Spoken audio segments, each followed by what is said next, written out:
Welcome, everyone, to a special edition of the AD Update for the upcoming Reunion Week. I'm Tom Caudell, and joining me today is Muskingum Vice President and Athletic Director Steve Brockelbank. Steve, welcome to the special edition. Yeah, thanks, Tom. Good to be here, and thanks for having me. You know, it's always great when we get together and connect about things going on in athletics. So many good things happening. But first, let's talk about the Muskie Athletic Club. You know, one of the new initiatives that you really relaunched when you came on this campus, a program that's really designed to help athletics, to give an impact to our student athletes. Talk about the Muskie Athletic Club and what it means to the university and to the athletic department. Yeah, the Muskie Athletic Club is something that we worked on when I first arrived here. We wanted to create and provide an opportunity for people to be able to give to an annual fund for athletics. We recognize that we have a lot of needs, and a lot of them are addressed by the university and university support, the support of President Hassler, but we have a lot of needs that we need to try to find ways to support ourselves. And so the Muskie Athletic Club gives donors and alums an opportunity to give to our student athletes to help enhance their experience. Athletics is costly. And so, we've done some wonderful things with the Muskie Athletic Club dollars. We've most recently, a couple of examples, we've just put turf in the weight room, which we needed new turf in there. So we put new red turf in there. We put new graphics up in the weight room. We bought a scorer's table with that money for basketball and wrestling. We've done a number of different things with those dollars to help support athletics. We just recently purchased a new volleyball net system for John Glenn Gym from those dollars. So we use the money from the Muskie Athletic Club in a variety of ways, but it's always to support our student athletes, and it's always intended to enhance the student athlete experience. And then part of the Muskie Athletic Club this year, and it's something that you worked with me on, was our parent partner program. And so that is a part of the Muskie Athletic Club, but that offering or that particular program is unique to parents of student athletes. So that's also a part of the Muskie Athletic Club. And if people are interested in joining either one of those, I strongly encourage you to go to our webpage, Fighting Muskies, www.fightingmuskies.com. Go on there and take a look. There's a tab where you can support the Muskies, and you'll see information in regards to the Muskie Athletic Club and the Parent Partners Program. And there's a variety of benefits and giving levels. Every dollar counts. We need every dollar. So whether it's a $50 donation or a $1,500 donation or greater, those dollars, we need them and we put them to good use. Well, I think you hit it home when you said this impacts all of our sports and all of our programs. Some of the enhancements that you talked about have a direct impact on all of our sports, and all of our student athletes get to take advantage of those. And that's what the Muskie Athletic Club is all about. It's about raising that supplemental money to help do these improvements, whether it's through the traditional maybe MAC club route or the new Parent Partners Program that's been off and running here with a lot of support early on. Yeah, you're right. One of the things we did too recently, Tom, I forgot to mention, is we've purchased additional weight equipment. So because of everything that's happening right now in our current situation, we had to create a couple additional weight rooms. And so we put one up at baseball, and we put another one down in our football field, and we have tents there. But we have additional weight equipment, from weight racks to bars to weights, that we purchased so our student athletes had other locations in which to get a lift, because we have our current varsity weight room, which is a really nice facility, but due to current situations, we have to limit the number of people in there. And so to cycle enough of the athletes through, one weight room was not enough. So we use Muskie Athletic Club dollars to purchase those two additional facilities. And we'll eventually, when this is all over with, we'll bring those weights and racks that we purchased and put them back into our current varsity weight room. So they're always going to be put to good use, but just another good example of where those dollars go. Yeah, it speaks very highly of the administration, of you and your vision on doing whatever needs to be done to make sure athletics is moving forward. And one of those was some announcements that came out towards the end of last year, right about the time, late spring, the addition of stunt and the addition of archery as new varsity sports. Archery, a growing sport in this area, a big sport in this area. Stunt recognized as an emerging NCAA sport. Steve, when you thought about these two sports, what was the decision-making process in adding them to the varsity foothold? Well, archery. I'll begin with archery. So archery was one of the goals, one of the strategic goals that President Hassler has for the university is to continue to look at pipeline programs. And for us in athletics, we said, okay, what could be a pipeline program that would fit our institution and our area really well? And archery was that particular sport. Looking around at our local high schools, we recognized how big of a sport archery is, how popular it is amongst really all youth from the seventh grade, well, even in elementary school, all the way to the high schools. Almost all of our high schools have some type of varsity archery program. We thought, well, if we're going to be attractive to students in our region, why would we not have a varsity archery program? Archery is a growing sport, so we connected with the people at USA Archery. Devin Cecil spent a lot of time with me on this, so I owe him a lot of gratitude. And we did some research. We brought some people in and brought them and presented an opportunity to President Hassler to launch archery, and she supported it, and away we go. So, and we're getting ready. By the time this airs, I imagine our new archery coach will have been announced.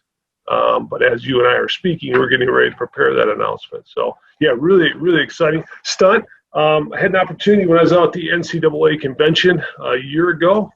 It's been over a year because we haven't. Yeah, it's been a year ago. So I'm trying to think of when COVID struck. I was at the NCAA's in January, and out there I had the opportunity to meet with some representatives from USA Cheer, and we began talking about stunt and how it's growing. It's a very popular sport amongst women. It's a combination of tumbling, gymnastics, competitive cheer. And competitive cheer is growing rapidly all over the nation, especially in the Midwest. And so we saw that as another opportunity to create a program that would be attractive to young women in the Midwest. And so we went ahead and did some research and presented a proposal. And again, President Hassler supported us, and away we went. So we're happy that's off the ground and going. We already have 24 young women on campus who are a part of that particular program. And I know recruiting is going very well for Coach Bice, who's our new stunt coach. Yeah, and for anybody who's interested in either stunt or archery, you can find those links on fightingmuskies.com. Go to archery, go to stunt, and you can easily drop down a recruiting questionnaire there. The coaches can get a hold of you. If you want to learn more about stunt, there's a nice Inside the Huddle video with Coach Bice. Learn a lot more about her and that program. And on the horizon, certainly we will have one with the new archery coach as well. Steve, this takes us back to one of the hard things that happened in the fall here. It was when the OAC made that decision that let's postpone fall sports for a little bit. Let's see what the landscape of college athletics looks like. You were involved in those decisions and those discussions. Can you take us through that? Yeah, I think, we watched, we observed, we had a lot of meetings with the NCAA. And I think at some point it became evident that everyone at the Division III, Division II, and really the FCS, the small Division I level, was going to postpone fall sports for a variety of reasons, health and safety being the priority, testing being another issue. Some of the testing guidelines were going to be really challenging. So we just felt like it's in our student athletes' best interest to postpone fall sports and carry on in the winter, hoping that the testing improves, the availability of testing improves, and maybe there's a vaccine, maybe there's an antiviral, but we just felt like playing in the fall didn't make a lot of sense, and obviously most of the country felt like that too. So other than FBS football, and a lot of those conferences came on just within a week or two now, have decided to try to pick up a late season. We thought it was in our student athletes' best interest. Even though we don't have fall sports or competitions going on, the one thing, if you walk on our campus, it seems like our teams are still together. I mean, Muskingum, working with the OAC, working with local health officials, have put together a really nice plan to make it feel like you're still part of a team, you're still engaged on our campus. How was those decisions made to give those student athletes and give our coaches that feeling? Yeah, well, we worked together, again, with the conference and taking a look at NCAA guidelines and recommendations. And so we wanted to follow the phasing recommendations that were put in place through the Resocialization for Sport Plan 1 and 2 that the NCAA came out with. And so that's what we've done. Pleased with it. And so it takes a while to go through and transition through the phases. There's really 4 phases that occur. And so we are now beginning our final phase. We actually call it phase 3, but there is a couple phases, really one for sure before that, a strength and conditioning phase that we went through for 2 weeks. Then a phase 1, which allowed us to begin doing some sport-specific work. Phase 2, a little bit more intensive sport-specific work. And now we're in phase 3, which is going to be sport as we know it.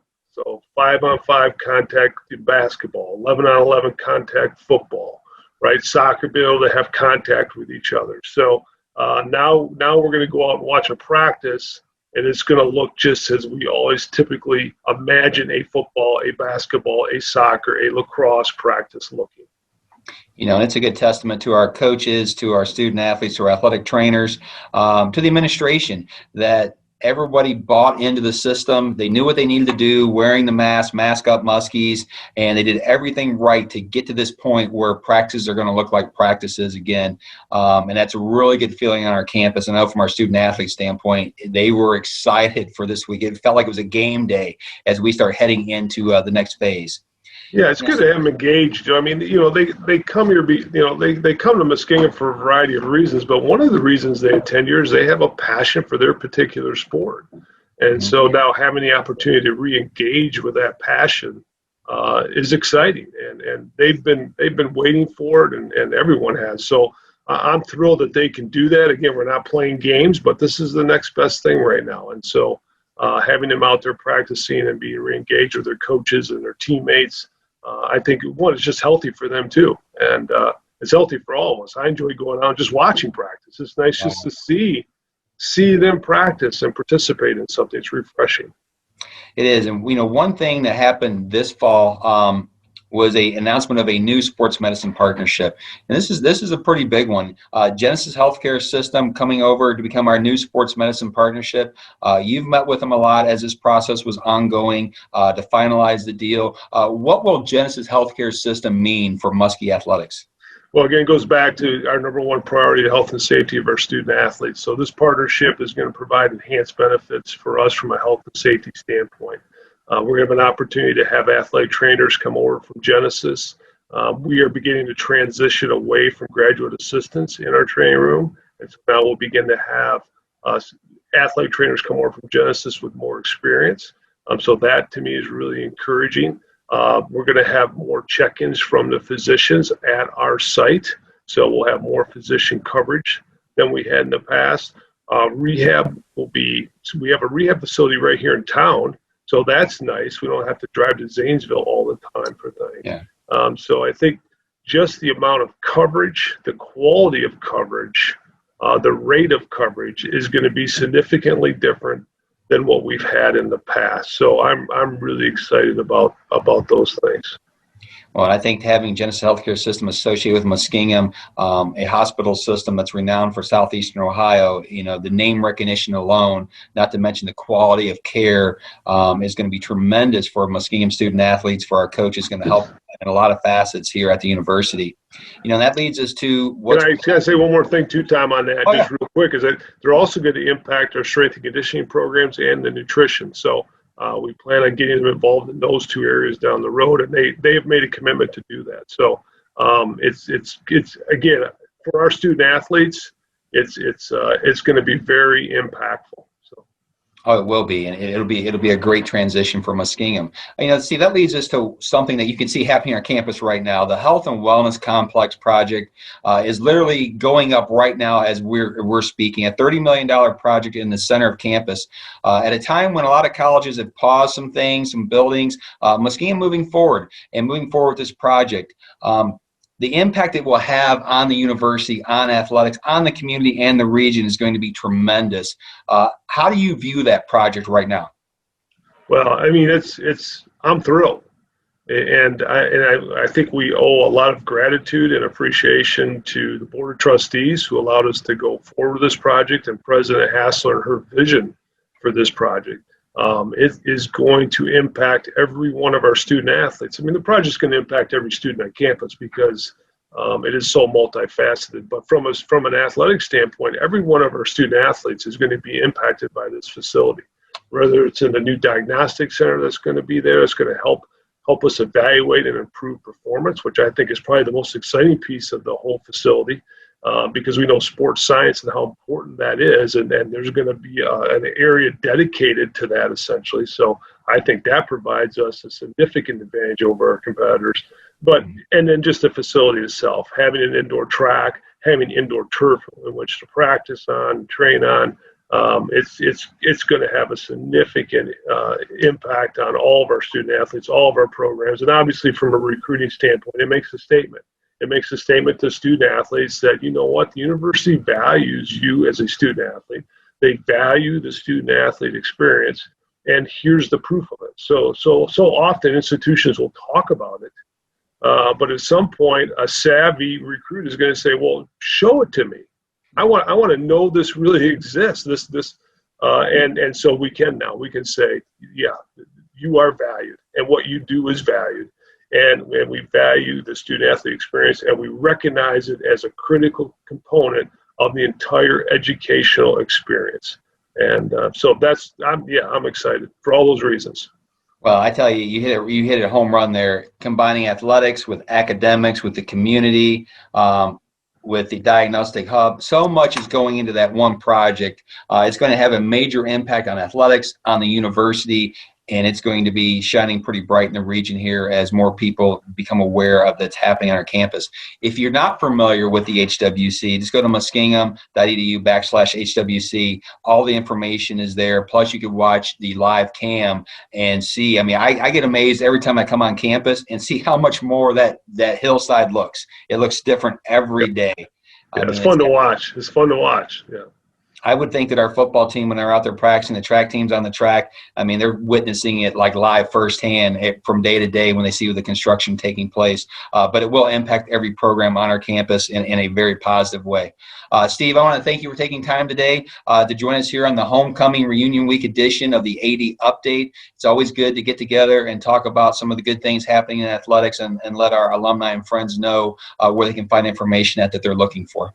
Yeah, no, I appreciate it, Tom. Thank you very much. All right, thanks a lot, Steve, and go Muskies. Go Muskies.